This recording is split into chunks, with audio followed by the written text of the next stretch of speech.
One Piece chapter 1115, it is titled Pieces of a Continent. We pick up where we left off in the last chapter where Vegapunk talked about how he flew too close to the sun and he committed multiple sins, but he also revealed that Joyboy was the first pirate ever, and in this chapter we got to see the different reaction of the people around the world, and Vegapunk also went into more detail about the Void Century, a really good chapter. But if you guys enjoy regular breakdowns like these, make sure you guys like the video, subscribe to the channel, and hit the notification bell so you guys never miss out on a new video. With that, my name is Potential Unleashed, and let's get into chapter 1115's breakdown. There are different reactions to hearing about Joyboy. One I specifically want to highlight is Momo, where he says that Joyboy was a pirate. He sounds like Luffy. Momo probably heard about Joyboy from either Zanisha or by reading Odin's journal. We also saw Damalo Black, who was the former fake Luffy back at Sabaody, pretending to be Eustace Kid, and similar to Luffy, I assume the reason why he picked Kid was because he's presumed to be dead, like the Straw Hats back during Sabaody or before the Marineford War. During that 2-year time skip, they were presumed to be missing. This could be Oda's way of hinting at Kid's return, because this is something that he did with the Straw Hat Pirates. I also love how the different Marines, they're questioning what Vegapunk's talking about, because if you're being honest, it would be perfectly normal for world governments to fight against pirates. However, the way that Vegapunk is wording it, it kind of seems like the Marines or the world government are the bad guys, which to a certain degree can be true, because Vegapunk, he brings up about how the ancient kingdom was going against the 20 allied countries, which later became the world government, and that Joyboy versus the world government factions fought for reasons unknown, so we don't know who's right or who's wrong. And this reminds me of what Rayleigh said about how the Roger Pirates, they came up with one conclusion, and whenever the Straw Hats learn the truth about the world, about the Void Century, they might come up with another one. I love whenever series that they don't give us a finite answer, and I love whenever they allow the readers or the viewers to come up with their own conclusions, because I think it allows for more discussions, allows for a different perspective and viewpoints that people have. An example of what I'm talking about comes from the anime Code Geass, and there's plenty other ones, but I saw this one, or I rewatched it recently, so I wanted to include this one because, well, I can make that point. I won't say what the conclusion was because I don't want to spoil it for anyone that hasn't seen this series, and if you guys haven't seen it, I highly recommend it. It's one of my favorite anime that I've ever seen. But essentially, Lelouch and Suzaku, they had the same goal of freeing Japan from Britannia,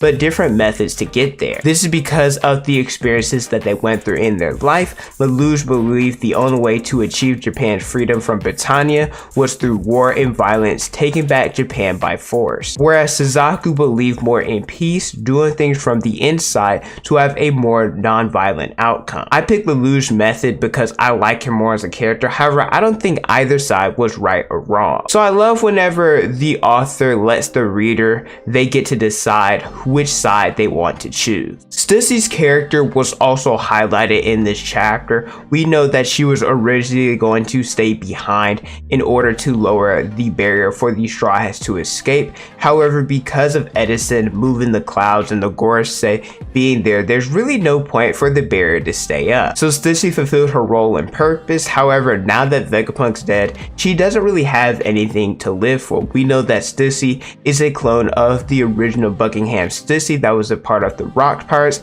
and even though she has her own free will, most people would serve the person that created them, and without Vegapunk, she's free to do whatever she wants. So I can't wait to see whatever choice she's going to make, whether or not she becomes a pirate, a revolutionary, and even an ordinary citizen. This was always speculated, but now Vegapunk confirms it that the Void Century ended with Joyboy's defeat. This was also said over a panel that included both the Ancient Robot and Zanisha. We know that one of them, particularly Zanisha, was punished to walk, and the other, which is the Ancient Robot, is constantly apologizing to Joyboy. We also have to talk about Nusdro here, because this is where the action with him, Bonnie, Frankie, and Sanji happened while Vegapunk was talking. Frankie, he saved Bonnie from a Nustro slash, and then Nustro, he slashed the Labostratum in half, which is so impressive because of feats like Zoro cutting Pika, Law cutting Punk Hazard, and Mihawk with the iceberg during Marineford. It was on that level, and you could argue it was more impressive because Nustro didn't cut any of the CP agents or any of the Seraphim,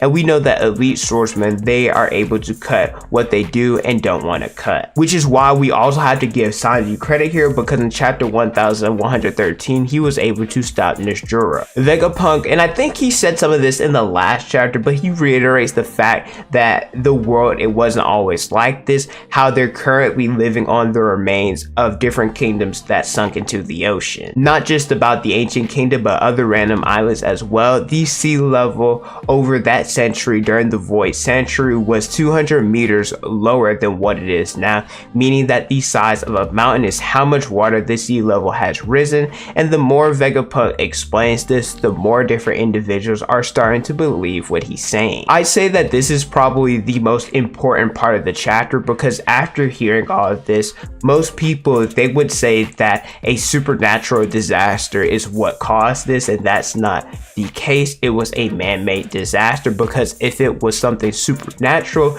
it would have spanned over several centuries and would have slowly affected the world. However, this dramatic shift happened because of man's influence, and based off the rise in the sea levels the other day, Vegapunk came to a conclusion. The ancient weapons are what sank the world into the sea 800 years ago, and those weapons still exist today to stir the world into chaos, meaning that the war that broke out during the Void Century has yet to end. In that case, that means that what happened at Lelouch was caused by the ancient weapon Uranus, because the Mother Flame, I think this is a common misconception, that's not the ancient weapon, it's the power source behind it. And that also means that during the Void Century, the ancient weapons Pluton and Poseidon, those were also used. In the current story, we know the two locations of those ancient weapons, one being Pluton in Wano and the other one being Shirahoshi, which is on Fishman Island. I think this is really interesting because those two weapons are going to be very important for the end game of this series. The world government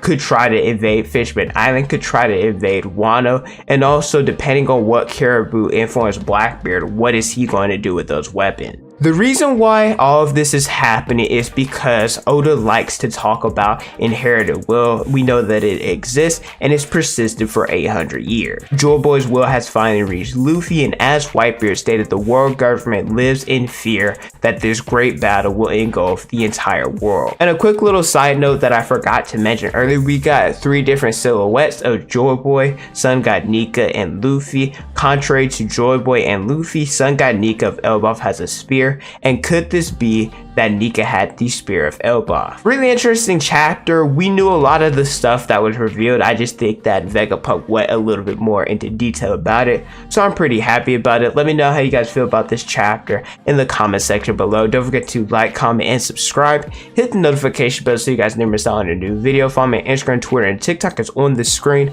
and in the description below. Thank you guys so much for watching, and don't forget to unleash your potential.